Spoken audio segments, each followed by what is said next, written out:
All right, so today we're going to talk about photography and specifically with the lens of how do we begin to use photography to advance our small businesses?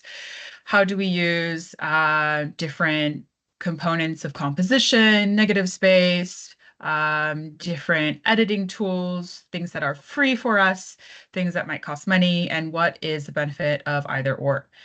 So let's start off with a little bit of introductions. And if we can all take a look here, we see don't shoot what it looks like, shoot what it feels like. So that's something to remember as we begin to talk about um, what are we shooting for and why? What's the purpose of that? And oftentimes, a lot of people get confused with, okay, so am I taking a picture of this product and is it capturing the essence of my business? Is it on brand with everything else? Is it following the same sort of theme that I have for my purpose? All right. So we're going to talk about the rule of thirds, negative space, what Lightroom can and cannot do, social media, Instagram, the benefits of using Instagram depending on your demographic, the benefits of using Facebook depending on your demographic, and what your website should look like, as we should all have a website. Last but not least, we will finish off with a bit of color theory, which is good fun, and then hop into review. All right, so my name is Ray. You can call me Ray, Professor Ray, R-A-Y. I founded Komai Studio with a mission to increase the retention and growth of small businesses through teaching marketing and digital literacy. I'm working with the business enterprise of NT, so here to help you succeed. So if at any point you have any questions, please just put your hand up and I will address it.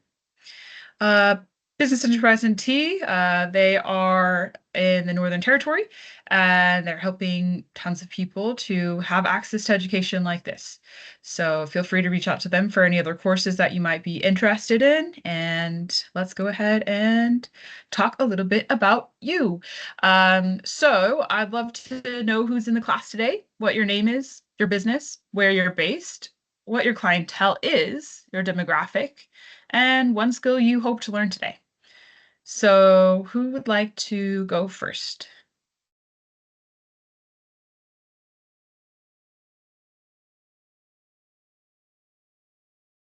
Oh, you Okay. can't speak. Yeah? Okay, Yeah. go ahead. Yeah.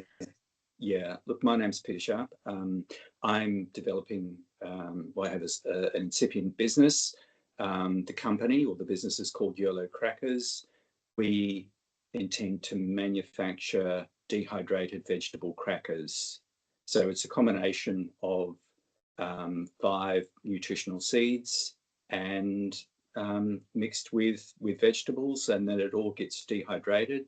In terms of a USP, if you eat 3 of our crackers, you get 2 serves of vegetables, and that will also give you 16 grams of protein. So it's a healthy meal alternative, better snack option. And where I am at the moment, I've spent a fair amount of time trying to understand how I should present my brand. Mhm. And I think I've got the idea that I'm selling 2 things here. One is the business, and then the Mhm. other is the product. Um, I do feel like I've hit a few constraints in terms of just developing logo, doing like any visual presentation for the business. I do feel like I'm in a bit of a bind at the moment, Okay. and so I'm hoping to get some great ideas and some yeah feel like I can move forward. Right. So Yeah, that's that's wonderful. Thank you, Peter. And who is your demographic? Who are your main clients? What age range and group would they be? look. So I'm a baby boomer. we've got, but overall, we've got 66% of our adult population in Australia who are either overweight or obese. So Mhm. um, I look at Gen Z that supposedly are very health conscious. They snack multiple times a day, and they will also eat a snack food as a meal replacement. So I'm a little bit, I mean, and I understand that there's a risk in trying to talk to everyone because you end up talking to, and no, I don't know whether that's too cliched, but everyone eats. And from the trials that I've done with my product, I've given them to young people, old people. Everyone really likes them. I'm really satisfied, and I'm a bit critical when it comes down to what I eat, but everyone loves their own product, so foolishly. So in terms of, I guess whether it's Instagram, whether it's TikTok, that is going to have a different message with respect to how I communicate with that particular market. So I guess I'm going to test the market with, or in terms of my potential clientele, I see them being really quite broad. I mean, I do have a real concern about people's health. I don't want to sound overly altruistic, but that's my primary motivation in trying to get this up off the ground. Definitely. Wonderful. Thank you, Peter. I appreciate that. Good to know a little bit more about YOLO crackers. Perfect. Cheers. And would anyone else like to share? Hi, I'm Michelle. Can you hear me? Yes, I can hear you. And your name is? My name's Michelle Taylor. Sorry, I'm on the deck. It might be a bit windy. Is this okay? That's all right. Yep, that's great. We can hear you. Awesome. So I'm a Darwin-based business. I've been here for 30 years. I'm a psychologist, so I do lots of different things. I see clients still face-to-face. I do speaking nationally as well as locally and doing workshops. My niche in the past was healthcare because I'm an ex-intensive care nurse. So I used to work a lot at the hospital, but they've changed procurement laws. And so for the last couple of years, I've also been working with small businesses. And so my business is, I do see some people locally, but also globally. I have a online community through school. And I really am very clear that I want to have a global business because I think that it enriches the way that we think and the way we think about possibilities. That really excites me. What I want to learn today is I recently did my branding and it was such an amazing experience. I used a lady out of Melbourne. Her name is Kylie Burr. And she gave me, Peter, all my visuals. It was great. My logos was very extensive, colours, lots of details about what to have, how to have photos when I have them taken, what they need to feel like. And I suppose what I'm wanting from here today that segues into that is how can I do that myself? How can I take photos myself that embody what my brand feels like, which is movement, which is momentum, but doing it in a gentle way that is unique to you. Because I'm a psychologist, having that unique insight really to help people do it their way. Perfect. And then what is your age group that you're mainly working with? So I think my age group, for some reason, some younger people still like me and follow me, but I really think it's probably more in the 30 plus to probably 60 age group, which is, closer to my age. Yeah. Perfect. Thank you, Michelle, for sharing. My pleasure. Thank you for doing this. No worries. All right. Cheers. And then do we have anyone else? Is that, I think there's a name here, communications. Is that, okay. I think we can't hear you. Oh, yeah, we can hear you now. Oh, okay. Sorry. My name is Emily. I work at the bottom line is that there is arts and culture centre in Catherine, the Northern Territory. Sorry, what's your name? Emily. Emily. Okay. Sorry. Bit fuzzy. It's a little bit fuzzy, but that's okay. Go ahead and give it a go. I'll try to pick up what I can. Got it, maybe. Have, have some issues. Yeah, I'm just gonna write it. That's all right. Okay, yeah, just write it and put it in the chat because just it's a little bit fuzzy. Thank you though. I've got your name, Emily. Um, Anyone else would like to share your name, your business, where you're based, demographics? Sorry, the dogs are in the background if you hear them barking. All right. Well, wonderful. Thank you all for joining us. I'm very excited to get started today. Sounds like we have a lot of interest in sort of everything to do with photography and how we can do it ourselves. So I often like to start off with mindset because mindset sort of drives every bit of our businesses, and that goes down to the psychology of it. It goes down to how we take our photos and why. So let's just have a look at that. I know that Peter touched a little bit on this when he was providing his introduction, and he mentioned something about essentialism. And essentialism, there's a book out there by Greg McKeown, and he says essentialism is not about how we get more things done, it's about how to get the right things done. It doesn't mean just doing less for the sake of less either. It's about making the wisest possible investment of your time and energy in order to operate at our highest point of contribution by doing only what is essential. So, when we bring that into the realm of photography, how do we decide what is essential or not? And the only way to decide what is essential or not in photography is to understand photography first and foremost. So that would mean what is composition, what is lighting, and how does that align with your brand or not. So there'll be a few quotes here and there sprinkled in this presentation from this book because I think it's just so great and very important and applicable to everything with small businesses. So let's go ahead and hop into product composition. And when you look up normal composition tutorials, you'll often get maybe portrait composition.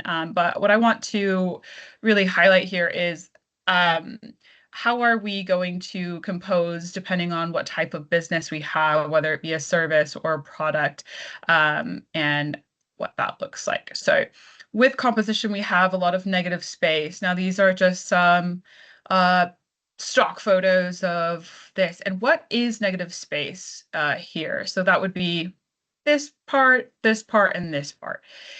In this photo, it would be all of this, the top part here, and this would be in the bottom third.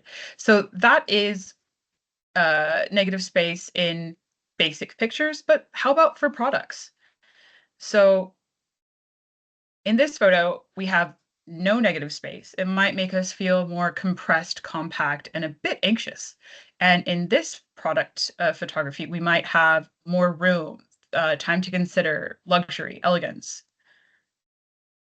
So I'm going to walk us through a little bit of this. So this is a brand, an essential oil brand, and this person is using a light box. So this can be constructed at home as well.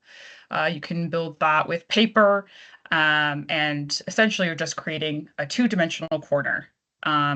So this can be achieved at your own home, and this has a artificial shadow cast on it from a light coming at this angle. So that can be achieved through your own source of lighting with a soft white sheet, and that achieves this effect here. So they are using negative space on this side, the top, and this area as well. And this one gets a little bit more creative with their photography, and they're using sort of blurred and more abstract concepts. So we're just gonna look at some different ideas here. Lots of negative space used for this brand, and it helps sort of make the consumer feel like this person knows what they're doing. Everything is in line. Their colors are all coordinated. There's nothing that stands out too far from itself. So now in this person's product, which is skincare, they are not using any negative space at all. So that can be beneficial to that person if their product is something that they want to, it's all consuming to the person.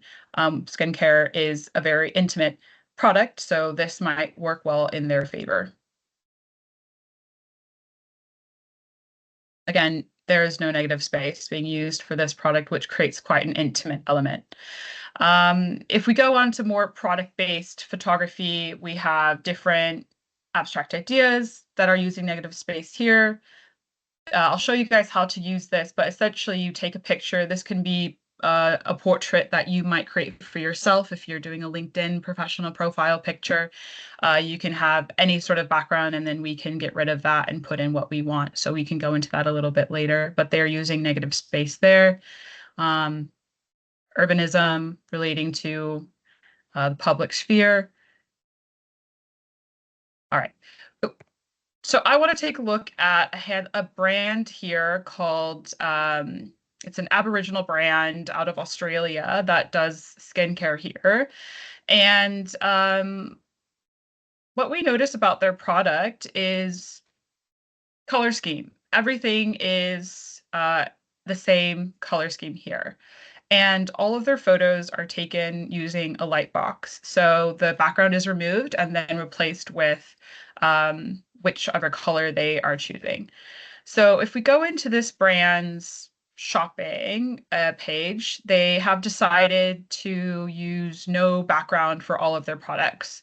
So that's achieved using a light box. Again, if we look at their color scheme, it doesn't vary from more than 5. So that helps you create trust with your customer. If you go beyond 3 to 5, then you're losing sort of this trust that you might have with your customer. And yeah, so let's see here. So this is the owner. She's very upfront about who she is and what she is doing. Where does her money go towards? A certain percentage goes towards this group, and everything is on her website to share. This is a great photo of her. She's got a background which aligns with her brand as well. It's not just a random background, and she's holding her product. So this can be edited in a software called Lightroom, which you can have on your phone as well. So a lot of the tools that I'm going to give you throughout this course are going to be free and accessible through your mobile phones, as well as through your desktop, laptop, etc. Obviously, all of these will have paid versions, which will give you access to different things, but I am trying to create some accessible photography options for you to create at zero cost. So we'll go into a little bit of that later. All right.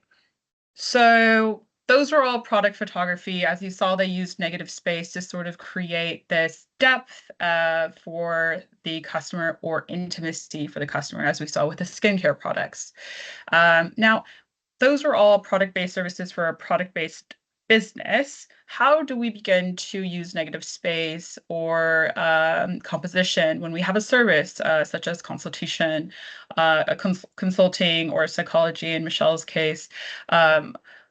We would want to use different products that either are exposing our brand to what it actually is, because the more true you are to your brand, the more value you give to your customer, and value equates to revenue.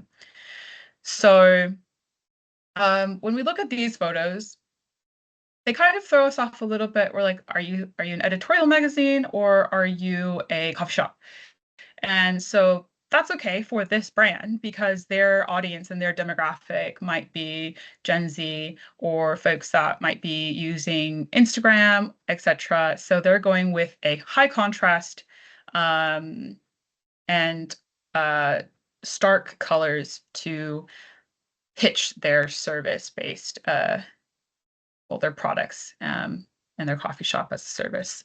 So these are more high contrast photos, people, what they are doing for the public, and they look pretty sharp and pretty good. Anyone want to volunteer to read this quote?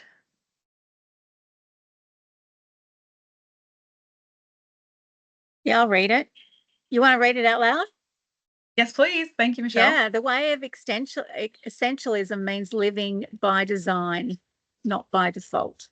What does that mean? What is Greg saying here? What do we think he's saying here? Or how do we take this quote?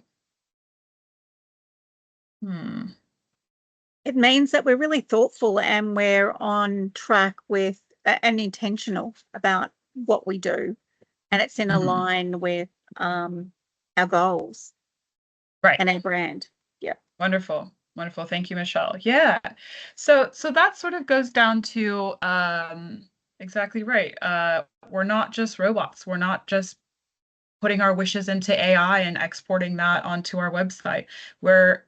We have creative agency within ourselves, and we can deliver that through education and through knowing some tools for ourselves. So the number one thing to remember is when you have your value that you provide the public in clear sight at all times, your revenue will track just alongside that always.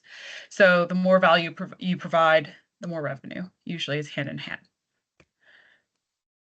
All right, so back to some more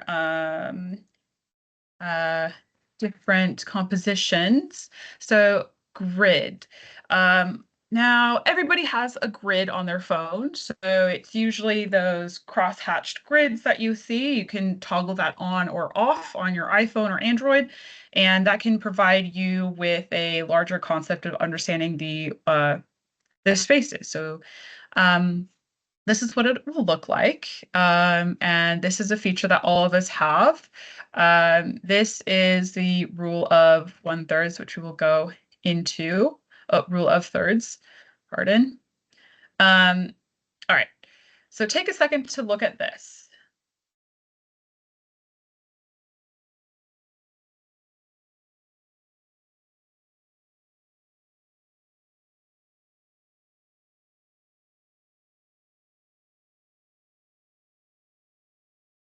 Okay. So this is something that we might have learned as the digital age had come about early on, or this is something we're learning now for the first time. But the rule of thirds usually says that in this sort of rectangle, in this square that we have as a camera, there is some sort of math that happens in there. And the thirds that we see in here are important. They're important to create negative space. They're important to create focus and intention. So let's take a look at what that means. So this person is perfectly positioned here in one of the crosshatches. So that's important because that creates negative space here. If she were in the middle, that picture might be slightly more boring. But because she's off to the side, it creates some sort of interest and elegance. Landscape, again, this is taking up 1/3, 2/3, and 3/3. So it's using the thirds correctly. Portrait, sorry for the blurry photo, but it gets the point across. So what did the second rule say on the side? What was that second rule about portraits and eyes? Yeah. So that's where we're going to be placing our eyes if we're shooting portraits. So we'll just go back to that. Align the subject's eye with the top horizontal line. So that's just a hack that you have now forever whenever you're taking photos. Again, you can turn this cross-hatching on your phone. And then you're just going to, whenever you're taking portrait photos, always align that top horizontal with your subject's eyes. And that includes yourself if you're taking portraits for your own LinkedIn profile, etc., or your website. Make sure you're right there as well. Okay, kind of an odd picture, but it feels kind of confronting. This is a product and it is using the 1/3 rule, but it's confronting because it's just in the center here. And it's just not aesthetically pleasing. And it's also not giving us a lot of room to sort of think as a viewer. We're not able to use any negative space to process what is happening here. Now, if you're selling a product, you might want it to be front and center. And then if you're selling a service, you might want your subjects off to the side and using the thirds rule. Sorry, I'm just looking at the chat now. Is this for video as well? What was that question, Michelle? Just for the rule of thirds, like I'm in the middle at the moment, Yes. is it better to be on the side? Is it better for my eyes to be at that top horizontal line? Yes. Yeah. For videography, amazing question. The same rule applies. Yes. So oftentimes what you will see if you're watching, next time you watch something on Netflix or a documentary or a film, try to look and find that negative space. If the cinematographer wants you to feel quite close, like for example, in that skincare product that we had, they were just very invasive. Everything was up front. There was no negative space.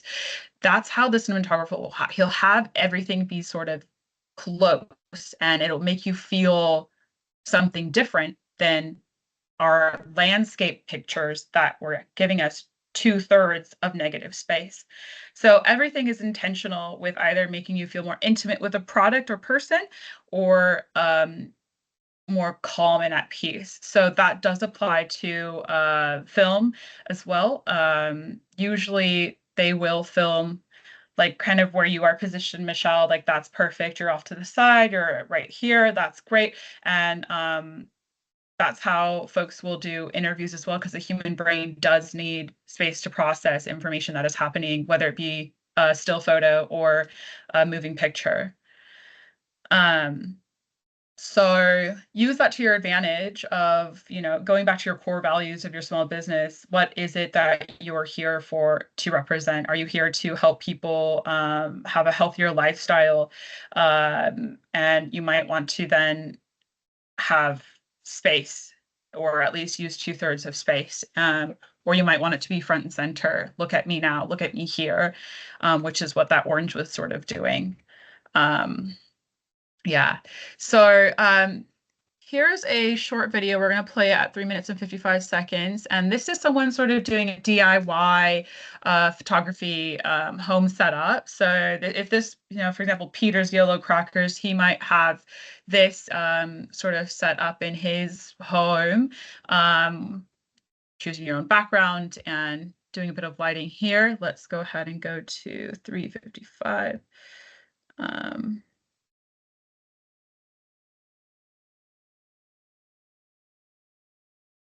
Can you guys hear the audio of her talking? No. All right. That is something. Let's see. I think I need to go into settings, share audio.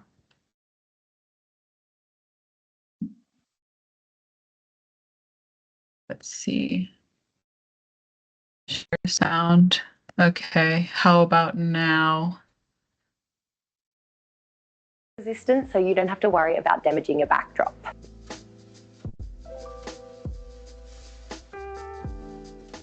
For another shot, here we have one of our favourite ways to style product photography, our hands. Hands are great because 1, they show the size and scale of the product. 2, they demonstrate how the product should be used or held. And 3, they add a human element. So for the next shot, I'm going to be capturing a shot where I pour a drink into a glass. So a wireless Bluetooth remote is going to be perfect for something like this because it means I'm able to pour the drink into the glass while also capturing the shot. So let's see if I can get the shot on a smartphone.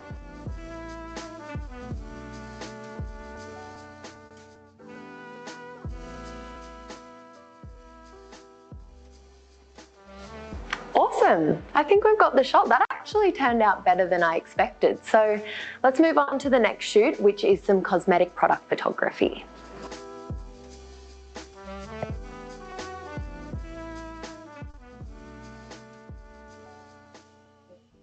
In the previous shot, we used our backdrops as a floor-to-wall setup. But for this shot, I'm just going to be using one board as a flat lay backdrop. So we're going to be shooting this skincare product and basing the styling around some of its ingredients. I personally love using fruit as a prop because they're naturally really colourful. And okay, so I will link this video in your handout that I will give to each of you at the end of the session, and you can come back and watch the full video. Lots of really interesting tips in there for product photography. Kenny, we have a question here. What do we consider to take portrait or landscape picture of our products? Do you mind sharing a little bit more about what you mean by this question, Kenny? Hello, can you hear me? Yes, I can hear you. Yes, I'm thinking when we're taking a product, so I'm just thinking, should I take a portrait one or a landscape one? So what's the factors we consider? Yeah, especially my shop is selling greeting cards, and we're purely using online shop to do my business. So I'm thinking because I know some people will use a smartphone with the app. Okay, to browse our website, and some may be using a computer browser. So when I take a picture, is there any preference using portrait or a landscape image when I do my product picture on the website? Yeah. Yes, amazing, Kenny. Yes, there is actually a preference. Nowadays, we're shifting more towards portrait with the sort of shift to Instagram and mobile phone usage. A lot of people are on their phones on websites nowadays. It's sort of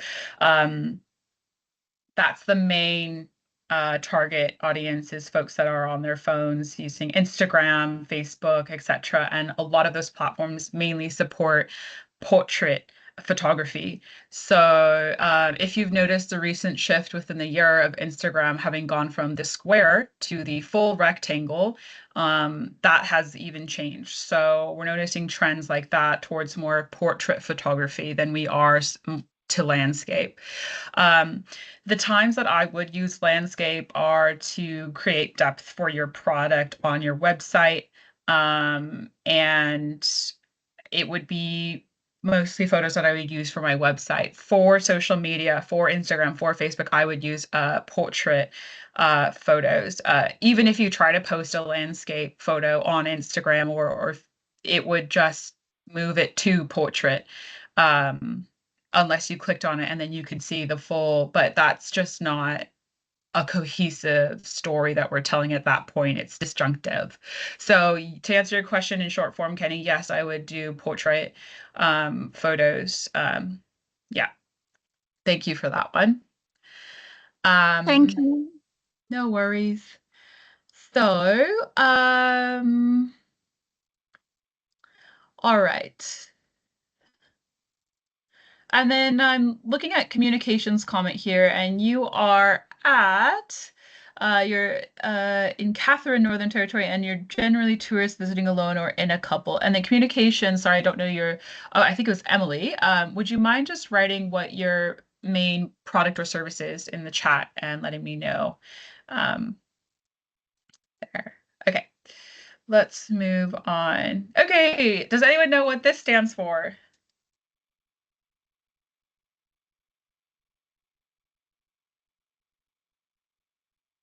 Nope. All right, this is actually Lightroom. Yes, wonderful, Stacy, amazing. So Lightroom is our good friend to help us make more effective and detailed edits. So our phones all have the feature to make edits ourselves on it.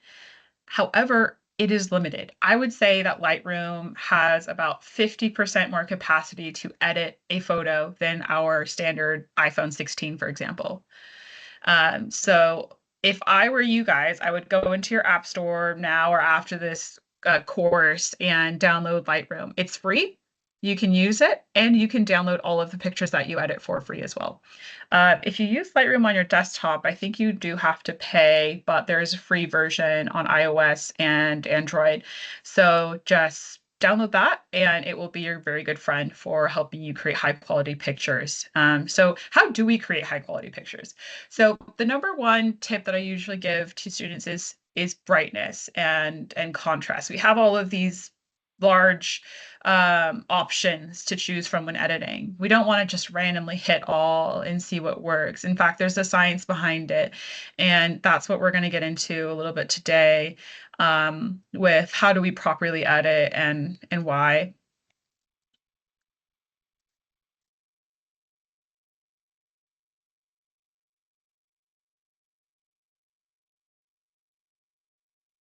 All right, so this is a very well explained rendition of Lightroom. He is going to discuss Lightroom on our phones. So again, this course is for folks to have accessible use to free things and making edits on your Hey everyone, phone. my name is Zach Sopak, and in this video, I'm going to be giving you a full comprehensive walkthrough of Adobe Lightroom Mobile, which in my opinion is the best. Okay, so we're going to start it here because I think this is Light the tab. more So as I hit important light, you're going to notice a lot of different tools. So I'm going to first go to exposure. Exposure is basically overall, you know, think of it almost like a volume control or volume knob in your car or something.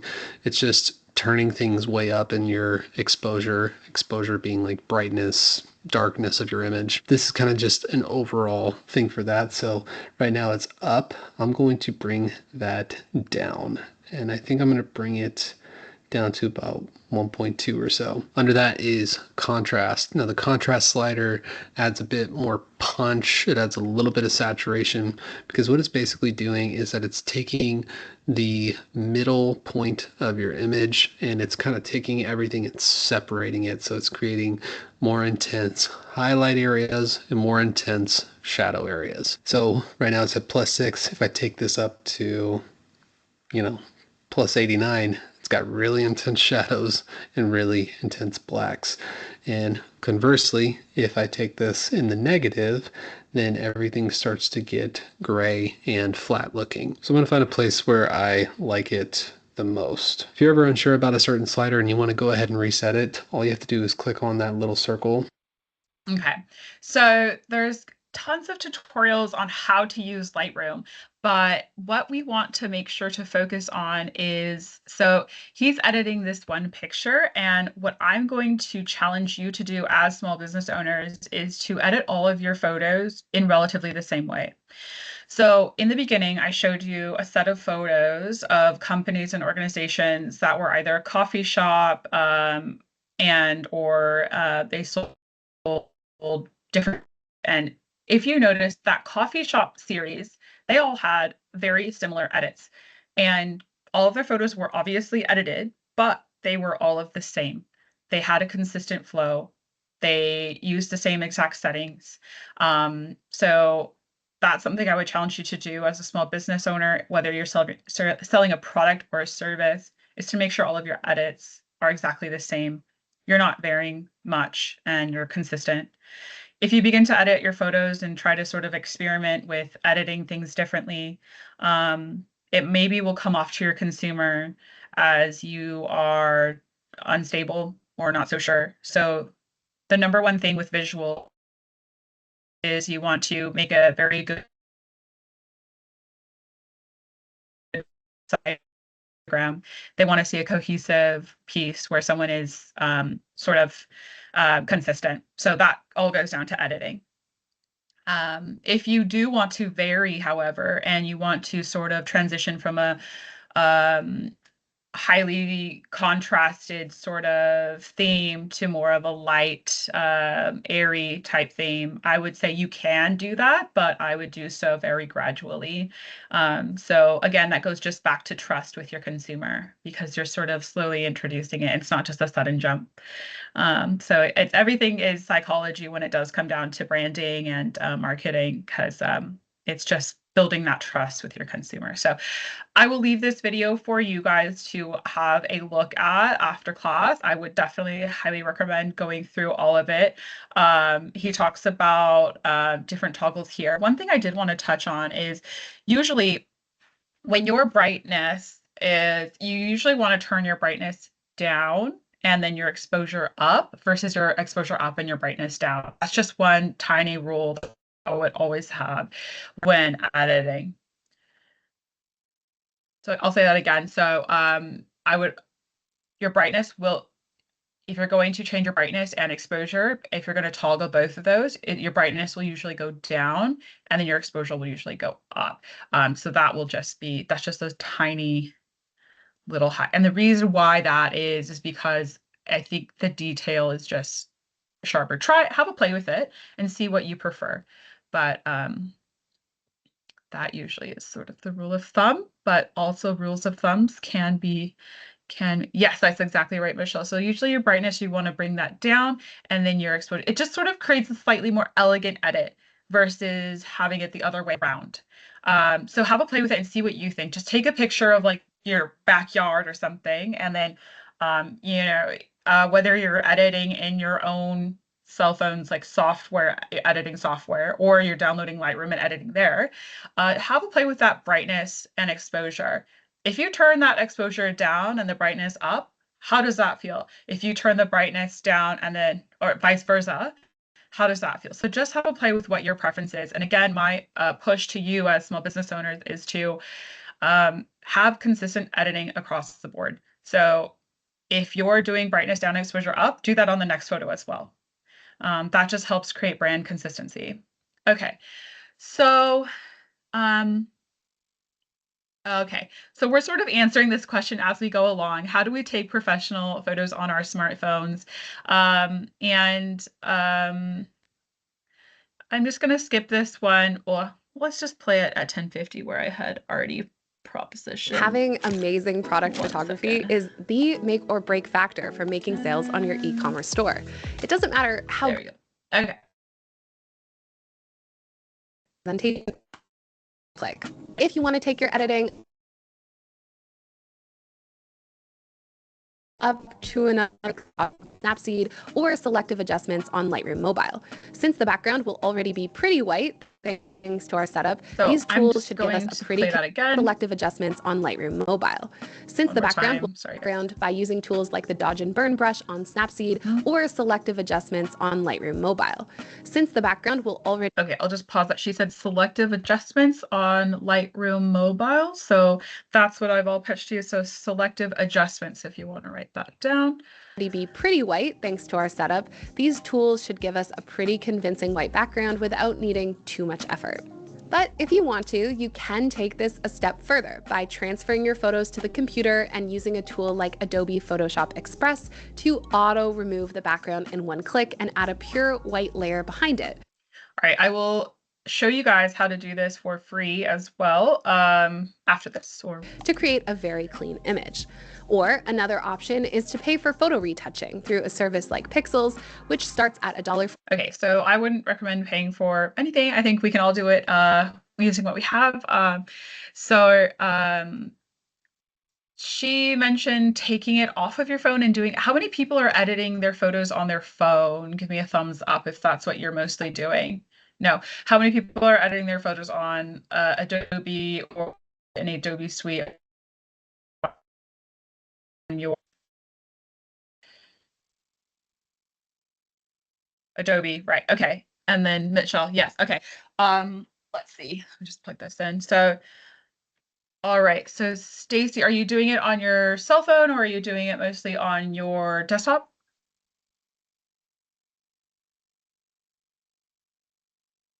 Stacy, let's see, desktop. Yep. So, are you doing Lightroom or Photoshop? So yeah, well, just anyways, good to know. Yeah, let me know which you're using. For those of you that aren't editing them at all, some start with is using it on your phone. So combination of both, excellent. Yeah, that's usually how it goes. That's exciting. So right, and then so I edit them on the phone within the photo app of the iPhone. Amazing, Donna, that's great. That works well. That works just as great. So for those of us that are not editing our photos at all right now, it is always a good place to start, even if it's just using the software that's already on your phone. I would challenge you to just download Lightroom and just make yourself familiar with it. It might seem daunting because there's so many options. You don't have to use all of the options, but it will produce a high quality photo. And then for those of us that are already using the Adobe Suite on our desktop, keep doing that and just learn the fundamentals and create brand consistency. So if you're using the Adobe Suite or whatever, just make sure you're using those edits across the board for all of your photos to create brand consistency and develop trust. All right. All right. So this one is just a saying to remember for all of us is done is better than perfect. So why is that important to know? Because editing can get very tedious, and especially if we're doing tons of product photography or doing service based photography, we just want it to be perfect and can be achieved, but also done is better than perfect. So sending one email out to a client with your pitch deck is better than spending the next 2 weeks editing the pitch deck to make it perfect. You're just starting that networking process. You're starting all of that process. Obviously, don't send something out that's not finished yet, but don't get caught up in perfectionism. Okay, so let's have a look at social media and how that plays into our photos. Has anyone engaged with social media thus far and realized any concerns that they might have about their business? What is something that comes to mind to you when you're thinking of your business and photography within social media?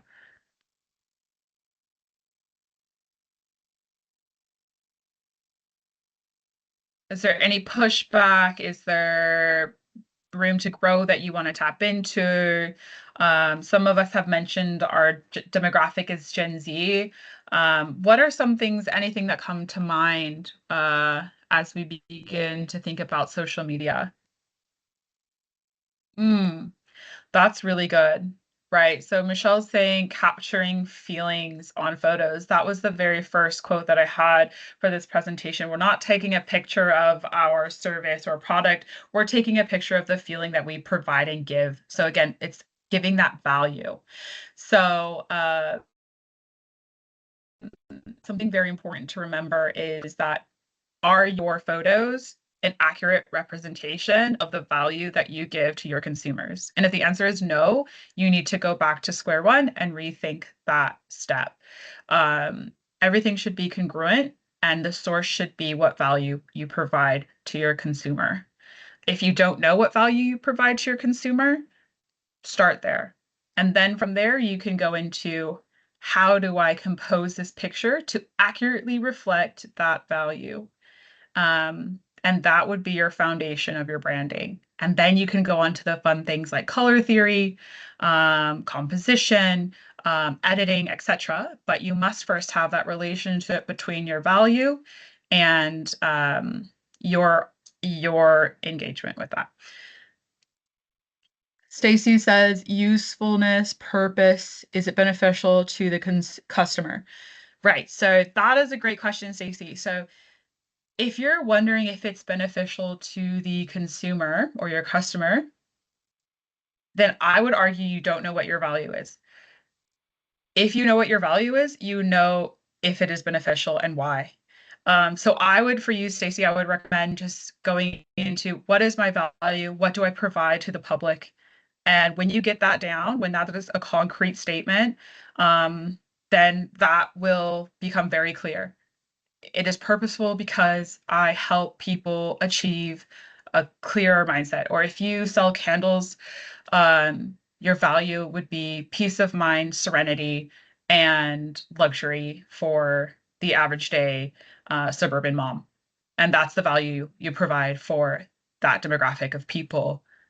And then you go into social media. How does your social media cater to that demographic of suburban mothers? And do they know that their peace will be achieved through your product? So it all comes down to that value bit. And then you can move forward from there. Stacey, did you want to speak any more about that beneficial to the customer bet?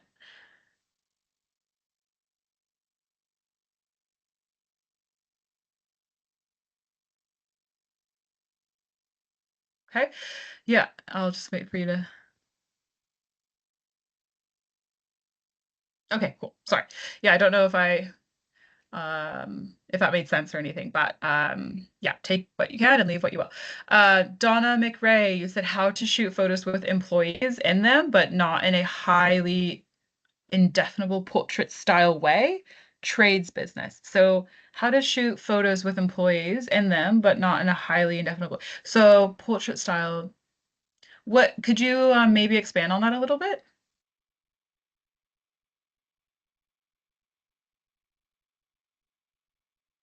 Yeah, can you hear me? Is that okay? Yes, I can hear Yeah. you. Sorry about turning my camera off and on. That's I've fine. terrible internet today, so I'm just trying to get the best connection. I just mean that, and that word was identifiable. So I don't want the photo to be John Smith. I just, like I'm using angles and things, for example, to take a photo with an employee working on a lathe or on a welder or something, but I might try and angle it from behind. So you see that there's a person, but you're not like, oh, that's a photo of John.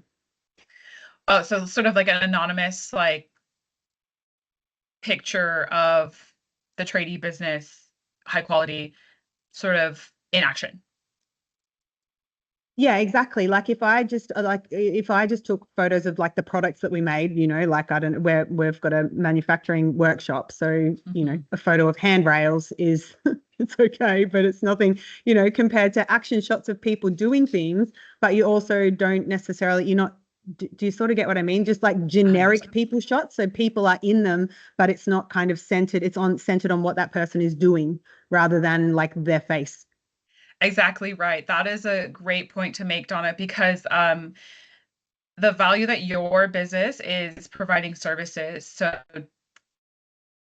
getting the work done in action, that is why you're seeking those action shots. So good point to not focus on, John over here, who's an amazing employee, but he doesn't need his portrait picture taken while he's working. It actually should be an action shot of maybe a couple of people. So yeah, that's right. And then in that case, Donna, I would use that rule of thirds to capture that. So because I would use like landscape as well, but if you're doing social media like Facebook or Instagram, I would push towards the portrait style. And yeah, so I would suggest just doing site visits of like where your workers are working and then take photos like that using the thirds rule. So I would toggle on your grid on your iPhone and use that. And or if you're bringing a camera in, that usually has a setting where you can turn on the thirds or the grid as well. So yeah, I would support not taking individual pictures or heavily focusing on people or identity of your workers. Yeah, that's a good point. Okay. Okay, so let's talk a little bit about Instagram and Facebook and the comparison of both. So, okay. So Instagram is a highly visual platform. Take a look at this paragraph here. And go ahead and read it.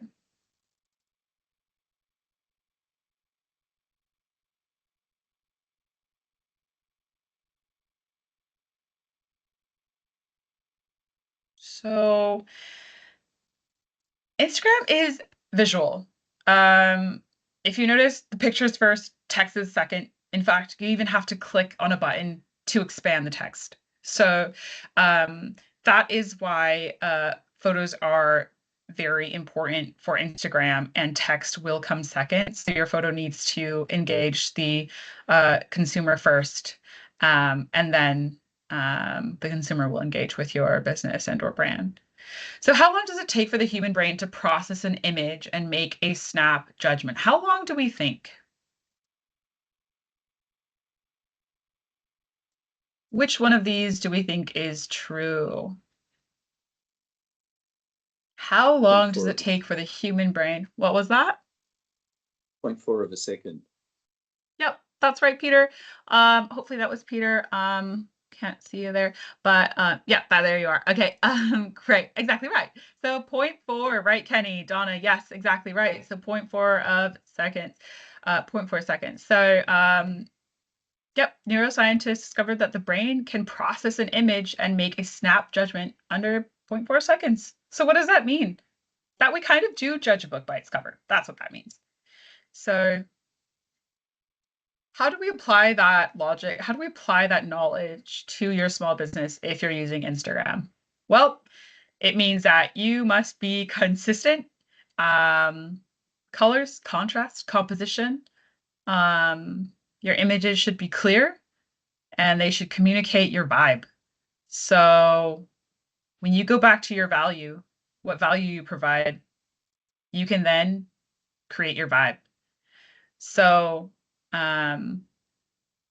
within those first seconds, the viewer decides whether to stop scrolling, engage, or move on. So going back to someone had a question where they were asking whether to use portrait or landscape. And so portrait, and then just focus on your composition. So, all right. So sometimes your brand might not benefit from having high contrast visuals, but sometimes it will, depending on your value and therefore depending on your vibe. So your product or your service should be able to speak to your audience what you provide. So what do you do and why? If we look at these pictures, coffee shop, modern, youth, Gen Z, clean, and aesthetic. So that's very minimal. Everything's pitched through their photos and there's no confusion.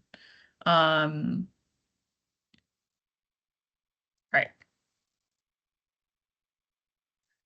So going back to how the human brain works, people usually buy from people they trust. That's why a lot of people sort of hold on to things that they already own. It's because it's already trusted within themselves. High quality photos can help the consumer to sort of let their guard down and see what it is you do. That can go from a high quality portrait of you on your website to sort of see who you are, to build trust. And it works better for shopping. This is purposeful. It is a blurry picture of food? Question mark. Okay, another interesting picture of food, right? Placement. Placement again.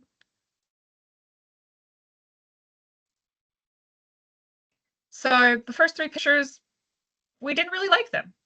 And now we're getting pictures that we sort of might find appealing. That's because the angle is sat down. It's using the rule of thirds, right? So we have 2/3 of the photo taken up here and then 1/3 exposed, 2/3 taken up and then 1/3 exposed. High quality.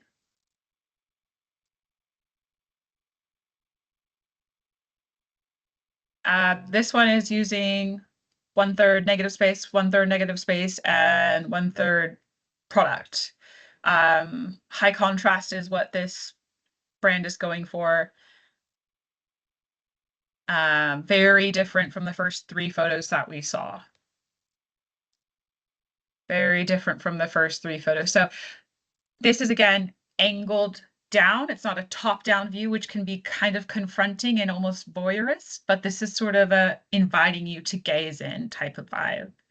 So that creates a more, it creates a conversation between your viewer and yourself.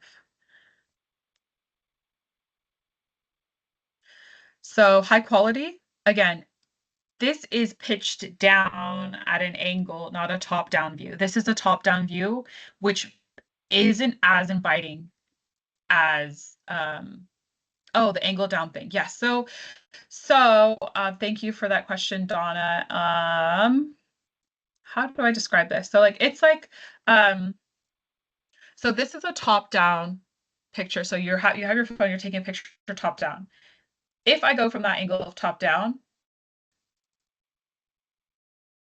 and sort of at a 45-degree angle from the product, that's a sweet spot. So I'll try to describe that again. In front of you at a 90-degree angle, it's here, and you're going to want to capture it at a 45-degree angle, which is this. And yes, so 45 degrees from the surface, exactly right. So that's happening here. That is happening here at a 45-degree angle. That is happening here. And it is not happening here. It is not, that's the angle's slightly off. I say that's 30. I think 45 would bring it up because you're sort of pitched on top of it. That's top down. And that is a 45-degree angle, but that is very low quality, terrible lighting and terrible editing. So yeah, because the pastries in the cabinet look too flat. In this one, or which one in the cabinet? This one, they look too flat. Yes, that's right. That's exactly right. They look flat, and you as a consumer, or you feel submerged underneath it versus being able to choose on top of it or alongside it. So, yes. So you're not invited, you're pushed into in this photo, if that makes sense. You're sort of, I don't want to be here, but I'm here. But if it's at a 45-degree angle, you're like, I'm here and I can choose to stay here. That's the difference between like a 30-degree angle and a 45-degree angle for product photography. And then Michelle's saying it looks brown, and yeah, exactly. And then Donna, you get all the rubbish in the background. Yeah, you don't want, your background is so important. Have you noticed in these photos, the background is intentional. The color palette is chosen. The brand might even have a logo that's teal. That's how subtle these photos are. This is giving a sort of relaxed, casual picnic, summer in France vibe, right? So that's just sort of what their brand, their value is for their customers. Exactly, yeah. So the angle is giving them space to choose to stay. And when a customer feels like they have the choice to stay and it's their idea, they'll buy. But if you're kind of forcing them to stay with a top down or a weird angle, it kind of makes them feel like, I don't want to be here, but I'm here, right? And the space around it is a choice as well. Can you ask that question, Michelle, the space around it? Yeah, so if you go back to that image where the little apple pie with the Hessian bag, you were just talking about it gives them choice. And that was interesting, like choice to stay and look at the image and accept it. Is that what you're saying? That the space exactly right. Or the way the angle is? Well, the 2/3 will provide, whenever you give negative space, you always want 1/3 at least of negative space for that person to visually process. Right now, this one, I would even slightly move this down a little bit. Like I would move that down just a little bit to really provide that 1/3 of space up here for that consumer to process. Whenever you provide that 1/3, all of these will have 1/3 because they know that if all the thirds are taken up by product, it's confronting. But then, right, if you have that 1/3 space, you then have the opportunity to process and choose. And then if you're at that 45-degree angle, you're invited to sit. You're invited to peruse. You're invited to consume at leisure, and then make a choice yourself, and it feels like your idea, and then you will consume. And can I ask about video? Is that the same with video? Yeah. So with video, so usually what the gaffer people will do is they will go at that angle. They're sort of hovering there around that product. And then if it's a person, you're going to want to be at eye level because you're talking to someone, and then at a 45-degree angle from the camera. So yes, that same logic applies to a moving picture as well as a product. There are instances in like real estate, for example, where you might want to talk facing your consumer or your client, being like having a one-to-one video on information.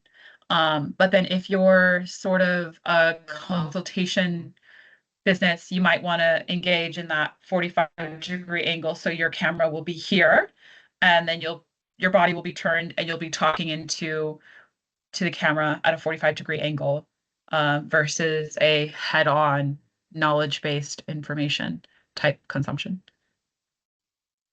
So like this, is that what you're saying? Like you sort of turn away a bit, or is it the angle of the camera? It's the angle of the camera. You will be sitting in a stool. So you'll be sitting in, so if my camera is here, you'll be sitting in a stool, and then you'll be turned here at a 45-degree angle chest-wise. And like this. If it's real estate or information, you'll maybe want a direct line of information with your client to trust information. And it just depends on what business you are. But I think for consulting, you can play around with information direct and or information passive invite. So if I'm talking to you like this, it might feel like you have the decision as well to join. If I'm talking to you like this, I'm giving you information. Just play around with that a little bit. It's very subtle. You can use both, but one might lean in your favor depending on your demographic, and then one might not lean in your favor depending on your demographic. You mentioned your age group, Michelle, was 30 plus, and a lot of that demographic enjoy that one-to-one. And Gen Z is slightly more removed, and they correspond better with that 45-degree, that they correspond better with that invitation to join versus a forced join. And Gen Z is the young ones now, is that right? Yeah, the ones that, yes. So you might benefit from actually having a video where you're talking directly to the camera, and that might build trust with your demographic more so. Yeah.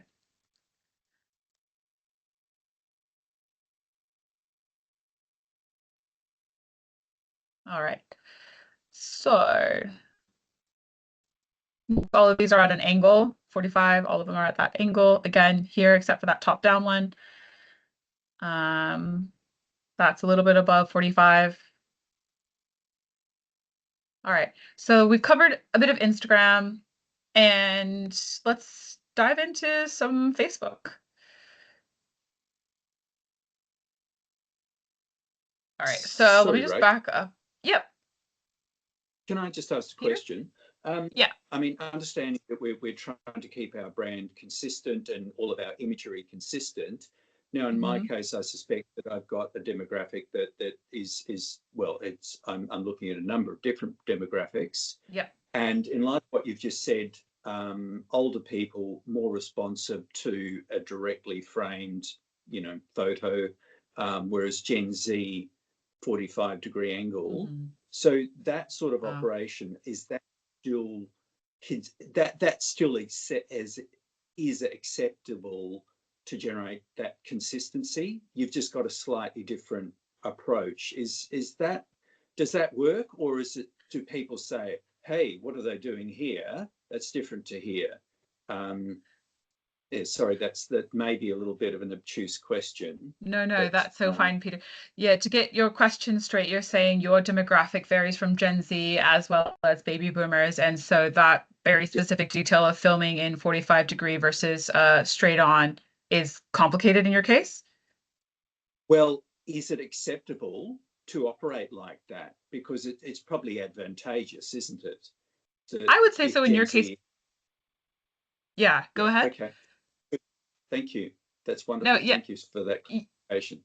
Yeah, I agree with that one, Peter. Yep. So in your case, because you're only on the basis that your demographic is dual, I would say that you can use both and sort of then look at the statistics of which ones are viewed more and liked more, and then go based off of data at that point. So on Instagram and Facebook, you, as a business owner, even as a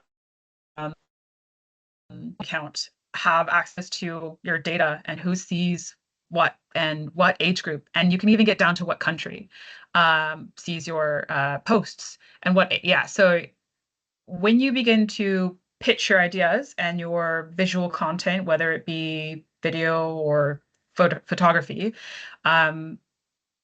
start looking at the data and writing that down, maybe in an Excel or whatever, and just see which one lands more, and then go with that. Like they say, go where the river flows, or keep going on that path. Yeah, so follow that one. But in your case, Peter, demographic is both. Go for both. Okay. All right, so when to use Instagram. So it is targeting Gen Z millennials, and it is going to mainly operate in portrait mode. Stay away from landscape, and reels are preferred, but not necessary.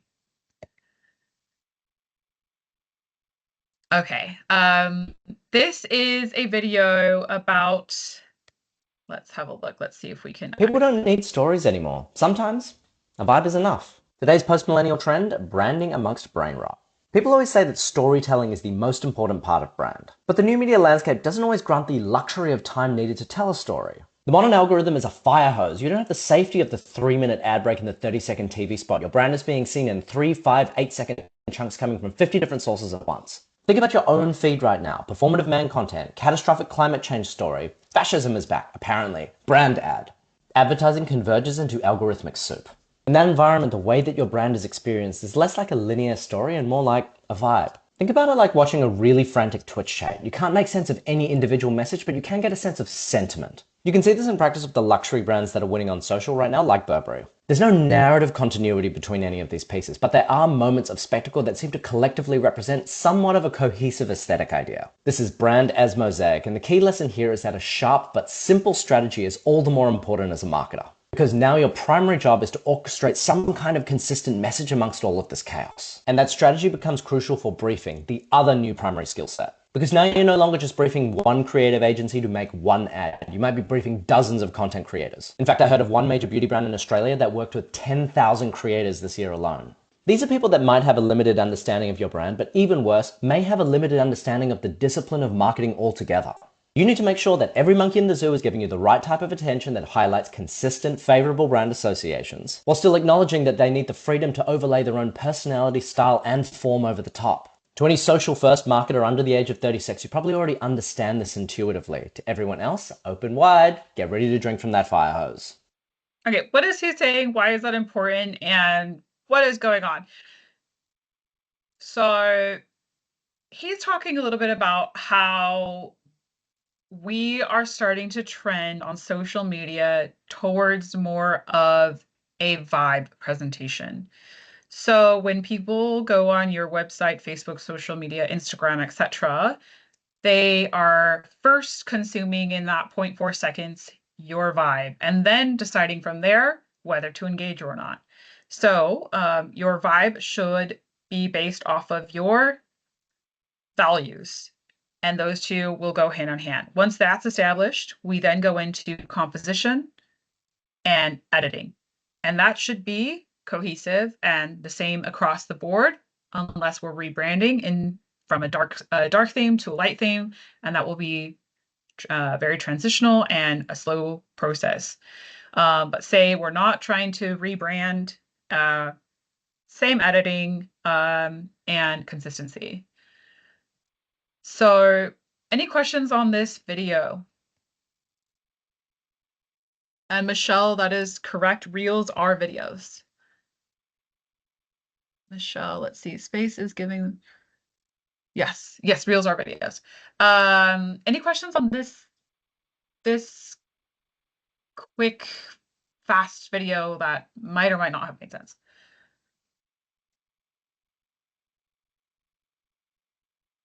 Cool. Great. Amazing. Okay. So, yeah, exactly right. Thank you guys. Perfect. Yeah, thank you. All right, and then let's move forward to Facebook. So why and when would we use Facebook? Local reach, older customers, detailed post, events, and cheaper ads. So it is important to use Facebook if your demographic is on Facebook. And this varies internationally. I'd say in the US, we are more leaning towards Instagram. In Australia and the South Pacific, it's more Facebook heavy. So it depends on your country as well, and why. Mostly demographic though. So if your demographic is on Facebook, you're gonna want to be on Facebook. Okay, so this is a quick snapshot of what we've just chatted about. Benefit to you is to always cross-post. If you're posting to Facebook, just post to Instagram. There is a toggle where you can, because they're both owned by Meta, and they can cross-post at the same exact time with the same exact words, so you don't have to post twice. All right, let's see. More wonderful pictures of pastries, because I love pastries. No, jokes. Okay, so here's a quote. We're just going to wrap up class. We've got about 10 minutes left. And this is back to the book on essentialism. If it isn't a clear yes, then it's a clear no. So if you're deciding whether or not to post something, if it's not a clear yes, why is it not a clear yes? Can you make it a clear yes?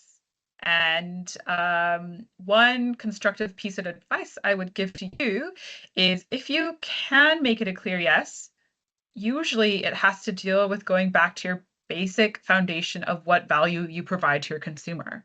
And then working from there, you oftentimes can make it a clear yes. And if it's a no, it probably isn't aligning with your values, and therefore it's not aligning with your presence and vibe.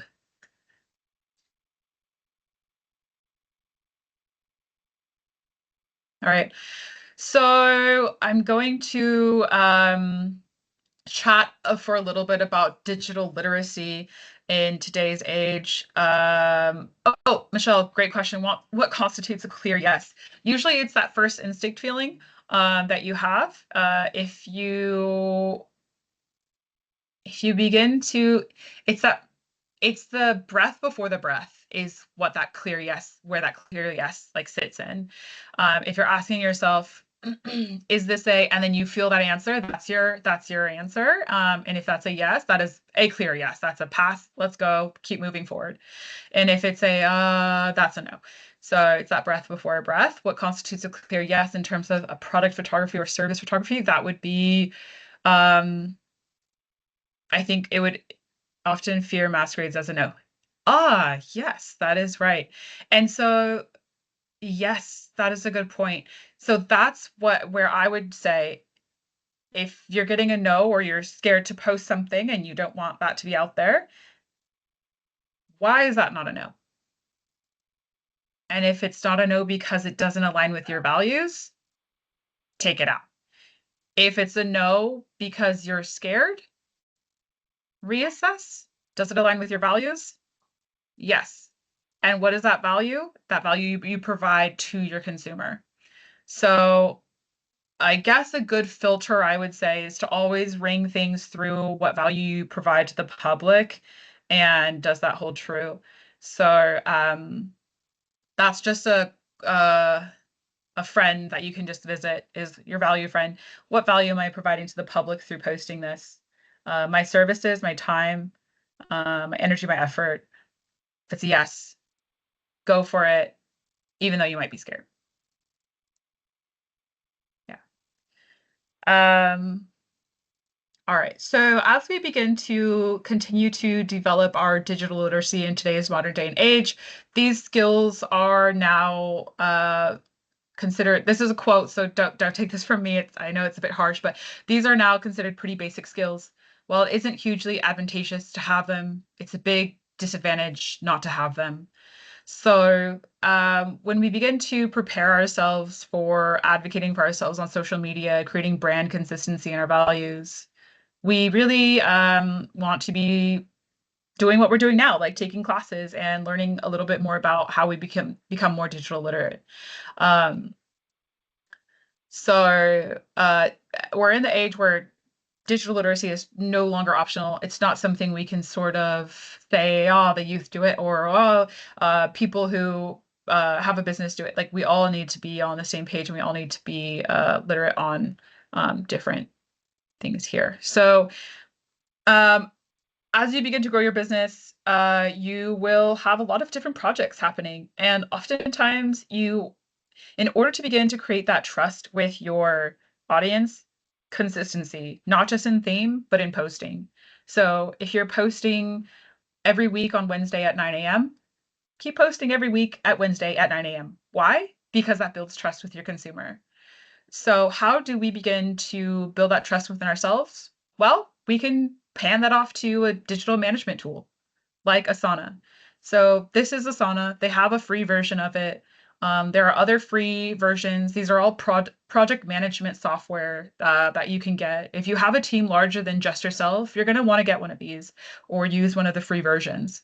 So for example, you can see on the side here, it helps you organize your projects. So every Wednesday, I post at 9 a.m. Talking about my small business for the week, or a new drink that I come out with every month, and I promote it 3 weeks preceding to the month.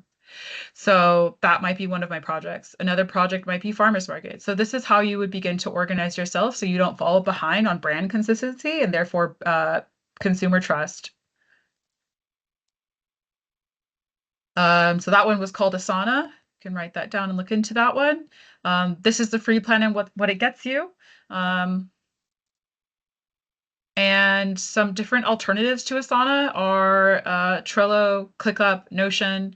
I worked for a water tank company that used ClickUp, and everybody was on the same page there. It was helpful, but maybe sometimes you might not like the interface of that and you might prefer Notion. So it all depends on you as a business owner. Okay, so that's something a little bit extra, digital file management, labeling. That one's always really handy to have because it helps you become more efficient and more effective and more present with your company. So let us talk a little bit about, I've been sort of putting this in the background all throughout the presentation here, is how easily can people understand what value you give them? That is the first question you kind of want to address whenever you're creating anything, whether it's a website, your first Instagram post, or a pitch that you give at a networking event. How easily can people understand what value you give them? When you have that down, you pretty much have everything down and you can move forward from there. The deeper value, the higher value you can give, again, the more revenue you will generate.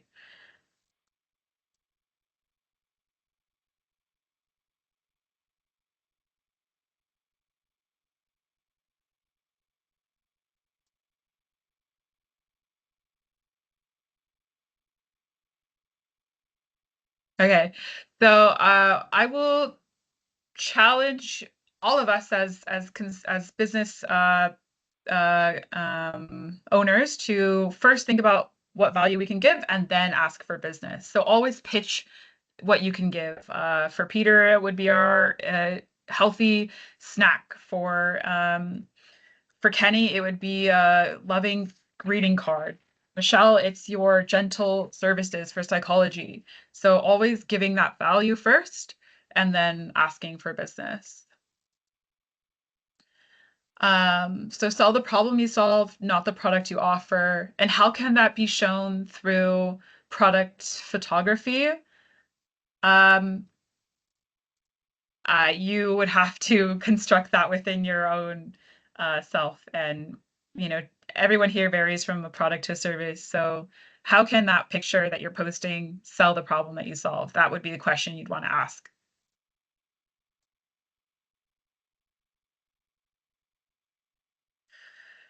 So presence is pretty important. A little bit on color theory. We've got about 4 minutes left, and I do want to leave some room open for questions. But this PDF is available online. Just type in color theory for businesses, and you'll get so many different versions of this. So for example, red, it induces hunger. It stimulates the pituitary gland.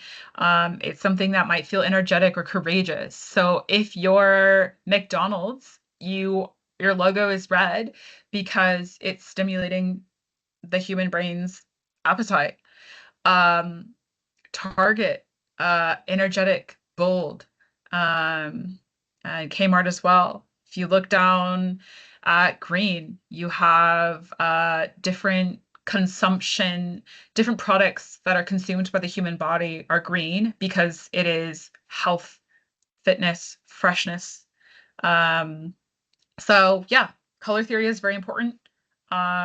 Take a look at your social media and what colors do you use the most, and what psychological state does that stimulate for each human? All right. So, all right. There's a lot of things we can get into. We're kind of pushed for time here. But we're going to wrap this up. And I'm going to ask each of you guys to, okay, we have a lot to go through. We're going to skip to the end here and sort of do our review. Okay.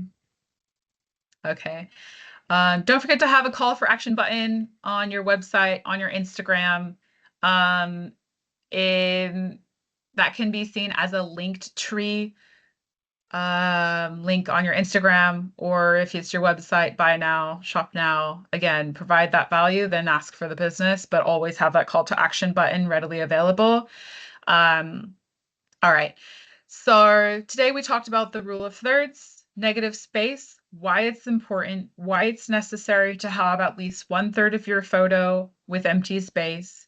And if you're not having that 1/3 of your photo with empty space, are you doing that purposefully and with intent to consume your customer? If so, proceed forward.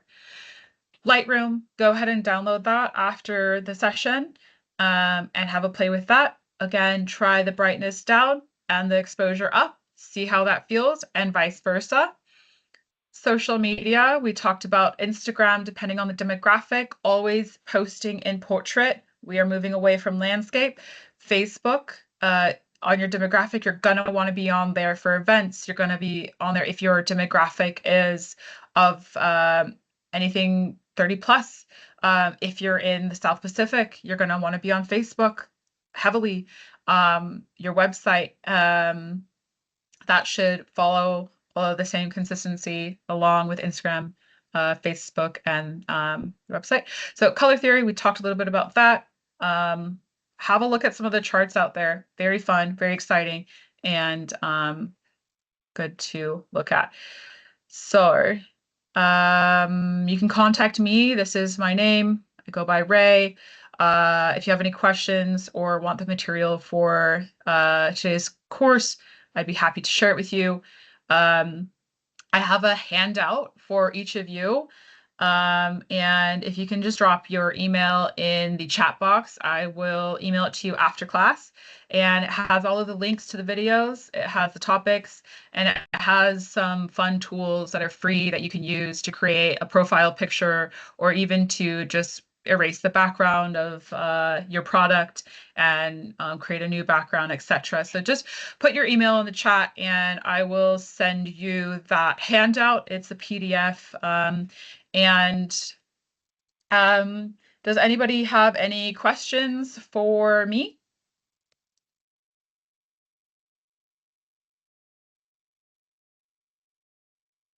Look, if no one else is happy to jump in, the only question that I have, and thank you, Ray, is using color theory. I'm trying to present my product with the colors of my ingredients, and they're very bright. I've got green, I've got orange, I've got red. Now, is that too much of a conflict with respect to looking at color theory in that regard? Because I mean, obviously the red is great for me, but I also have a product that has green ingredients, which are healthy, you know, and calming. So I've sort of got a bit of a foot in both camps. Is that a no-no, or is that okay too? It's okay. It's okay. It would just be just slightly disjunctive. Only in that, like, there are some brands that do it, but like if your logo, you're gonna kind of want it to be one color. So are you saying your colors are red and green? Well, actually, my logo is actually the letters YOLO, Y in yellow, O in red, L in green, and O in orange. It's bright, it's dense, it's vibrant. Yeah, I mean, this is, but no, I have to say that's not cast in stone either. But it was like punchy, hey, get me noticed. And it's also stylized to represent maybe corny, but the O's are eyes, the L is a nose, and the Y is like a peak cap. So yeah. That is a good question. No, that's a good question. So I can understand. So it kind of makes me think of like the Life is Good. Have you heard of that brand? Like Life's Good. No, it's I think it's a brand in California that started out here, and they sort of like very like sort of like casual, but I think the only thing, Peter, I can think of is that the only setback I would say is that it might be slightly disjunctive in that it's varying, and that trust between the consumer and yourself might be slightly lost because they're trying to figure out what you're about. And the same sort of charisma that you're trying to achieve through the colors can also be achieved through the font, and it can also be achieved through like the style, which is, it sounds like you have with the eyes and the letters. I would try to play around with, I know it might sound boring, but like a monochrome, like single like color for your logo, and just see how that feels and see how creative you can get with more so the style of the letters, and like putting a happy face in one of the O's, and see how solid you can really get while having your foundation, your value you provide to your demographic as healthy as the forefront, and try to just have a couple of just play around with what it feels like to be silly with your font, but a solid color. Just try to see what that feels like. And if you hate it, you hate it. But at least you tried. And yeah, I would just try that out. There's nothing wrong with having that multicolored logo, but it might just not develop the trust as deep as it could go. Okay. All right. Thank you for that. Thank you, Peter. Any other questions?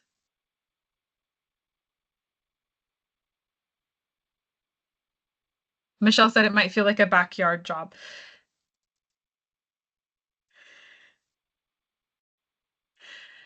Yeah. Okay. Yeah.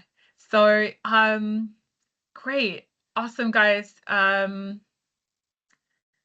Yes. So any other questions or thoughts as we wrap up class today? Peter, I would screenshot this chart and just kind of study it and take a look at that for homework. Not that I'll see you guys again, but I hope I do. Again, you have my email. I'll email you all after class with a PDF of what we've chatted about and the links to some other great fun things we can play around with. I would challenge you to download Lightroom now and to have a play with that. Get familiar with the tools and toggles, how to download it to your phone. Spend 45 minutes doing that minimum for this week. And email me with any questions. You've been great. Thank you so much for being attentive and present. Thank you so much, Ray. Very much appreciated.